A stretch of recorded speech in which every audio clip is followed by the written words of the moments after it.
살다 살다 이런 경우도 아마 처음 들으실 겁니다. 우리나라 정당사에서 그 정당의 내부 소속 현역 의원이 자기네 당을 향해서 나치당이라고 부르는 일, 뭐 적군에게 나치, 히틀러 이런 거 인용했다가 곤욕을 치르는 경우도 있잖아요. 왜 욕설을 해도 비난을 해도 이 상한선이라는 게 있는데 나치나 히틀러에 비유하는 건 그걸 뛰어넘어 버리는 겁니다. 만약 이런 일이 서유럽에서 벌어진다거나 북미 대륙에서 벌어지면 아마 이것은 바로 소송 들어가고 그 말을 잘못한 사람은 정치 생명이 끝날 정도의 어마어마한 일이 돼버리는 겁니다. 나치에 비유한다든지 히틀러에 비유한다든지. 그런데 지금 우리나라 더불어민주당에는 내부의 현역 의원인 이원욱 의원이 이재명 대표와 자기네 당을 향해서 나치당이라고 그랬습니다. 여러분 잘 아시는 것처럼 나치당이 쿠데타를 통해서 탱크를 동원해가지고 집권한 당이 아닙니다. 독일 국민들의 열광적인 지지를 받아서 집권한 당이 나치당입니다, 여러분. 지금 그랬는데 어제 민주당에서 당 중앙위원회가 열렸습니다. 당원을 개정하는 투표를 해가지고 그래서 당원 개정 투표가 통과가 됐습니다.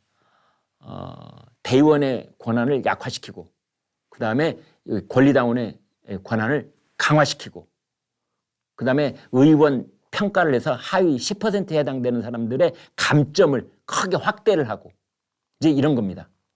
그래서 권리당원들의 권한을 확대시켰다는 것은 이재명의 개딸들의 권한을 확대시켰다는 거고 이재명이 구속이 되든 말든 그나저나 여러분 이재명 12월 영장설 들어보셨습니까? 12월 달에 또 영장 친다는 얘기가 있습니다.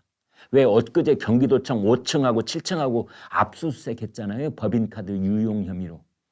그런데 법인카드를 유용을 해서 그 이재명 부인 김혜경 씨가 그 이제 카드를 주로 지휘해서 쓴 것처럼 돼 있는데 거기에 이재명도 연루가 돼 있다는 거죠. 직접적으로 연루가 돼 있다. 지금 조명희 씨가 계속 증언을 하고 있지 않습니까? 이재명이 몰랐을 리가 없다. 그래서 법인카드 유용 혐의로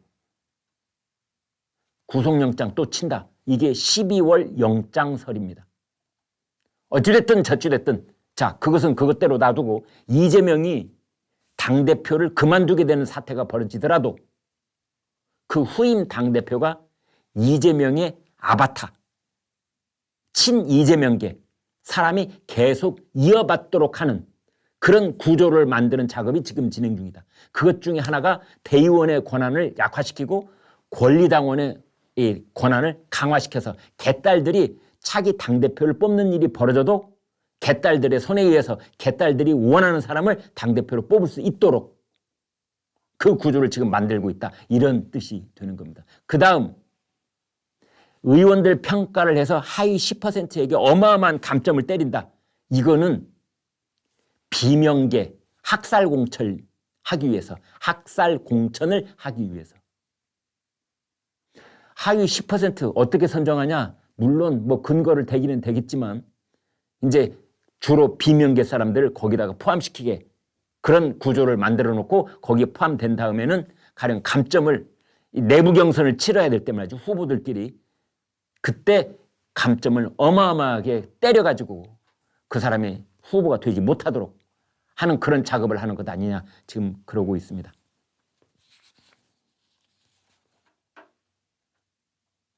이원욱 의원이 비명계 대표죠. 대의원 권한 축소는 직접 민주주의나 다름없습니다. 직접 민주주의가 정치 권력과 결합하면 독재가 됩니다. 나치가 그랬습니다. 나치 정당이 바로 그런 것입니다. 직접 민주주의를 한다는 미명하에 독재와 결합되는 길을 열어놨고 그래서 히틀러가 전권을 틀어주게 된 것입니다. 그 히틀러는 누구다? 이재명이다. 그 얘기를 직접 하지는 않았지만 그렇게 다 연상되도록 얘기를 한 겁니다. 나치가 그랬다. 지금 민주당이 그걸 닮아간다. 듣고 있던 의원들이 야 어떻게 그런 말을 할 수 있느냐 이렇게 항의를 하는 사람도 있기는 있었다고 그래요. 그리고 이원욱 의원이 맨 앞줄에, 왜 중앙위원회가 열리면 맨 앞줄에 이제 의원총회가 열려도 맨 앞줄에 당대표 이재명이 앉아 있잖아요. 바로 그 이재명을 향해서 이재명 대표가 말하는 국민 눈높이에서 그 국민이 과연 누구인지 굉장히 의심스럽습니다. 말 바꾸기를 일삼는 것도 다 국민 눈높이 때문인 것입니까? 이게 말 바꾸기가 두 번 있는 거죠. 하나는 불체포 특권 포기하겠다고 교섭단체 대표연설에서 국회의사당 본회의장에서 마이크에다 대고 했던 말입니다. 이재명 본인이 불체포 특권을 내려놓겠다고 포기하겠다고 그랬죠. 포기하겠다고. 그대로 했습니까? 안 했죠. 체포동의안 표결되기 전날 그 녹색병원 거기에서 입장문 내가지고 표결에 반대해달라고 호소했던 거 아닙니까? 그래서 묻는 겁니다. 더불어민주당 내부 국회의원들이 지금 묻는 겁니다. 이재명 대표한테. 불체포 특권 포기하셨습니까? 이 대표님 불체포 특권 포기하셨습니까? 지금 현재 묻고 싶습니다. 뭐 지난 일은 지난 일이라고 두고 자 이번에 또 구속영장이 청구되고 국회로 체포동의안이 넘어올 가능성이 있는데 불체포 특권 포기했습니까? 11시 긴말 쇼도 묻습니다. 불체포 특권 포기했습니까? 이재명 대표? 두 번째 거짓말은 뭐냐? 그렇습니다. 위성정당을 금지한 상태에서 현 준연동형 비례대표제를 유지하겠다는 게 이재명의 공약이었는데 지금 이거 또 아니 이거 뭐 필요 없어. 멋지게 지면 무슨 소용? 그런 말을 했잖아요. 네. 지저분하게라도 이기겠다 그런 뜻 아닙니까? 지저분하게라도 이기겠다. 이 두 가지를 지금 그게 국민의 눈높이냐? 라고 이원욱 의원이 묻고 있습니다.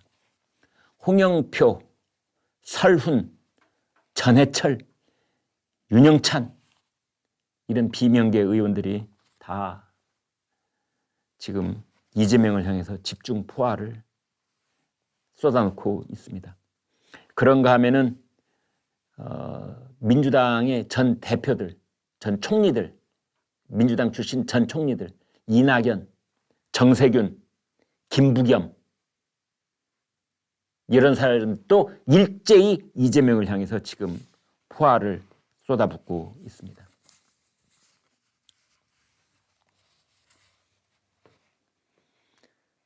김부겸 전 총리도 이런 말을 했다고 그래요. 과거 병립형 선거제로 돌아가려는 당 지도부 움직임에 대해서 다른 일은 강행철이 왜 그렇게 잘하면서 이번 거는 왜 끌려다니느냐. 민주당 그러면 네 글자 뭐 내로남불도 있지만 민주당 그러면 강행처리, 단독처리 이거 있지 않습니까? 그런데 유독 선거제만은 국민의힘이 과거 병립형으로 돌아가겠다 오래전에 선언을 해놓고 있는데 지금 민주당은 갈팡질팡하면서 끌려다니고 있거든요. 그러니까 김부겸이 딱 김부겸 씨는 정계 은퇴 선언했죠. 작년에. 총리 마지막으로 물러나면서 이제 그만. 근데 아무튼 그런 얘기를 하는 겁니다. 오죽 답답했으면. 이원욱 의원이 이런 말을 했습니다.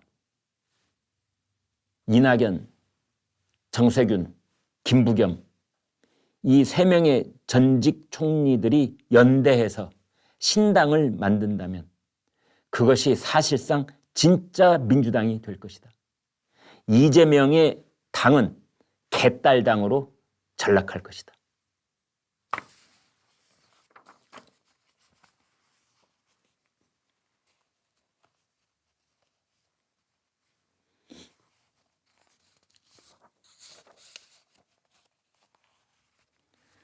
그 더불어민주당의 이해찬 전 대표가 세종시에서 당 간담회를 하는 자리에서 이런 말을 했습니다.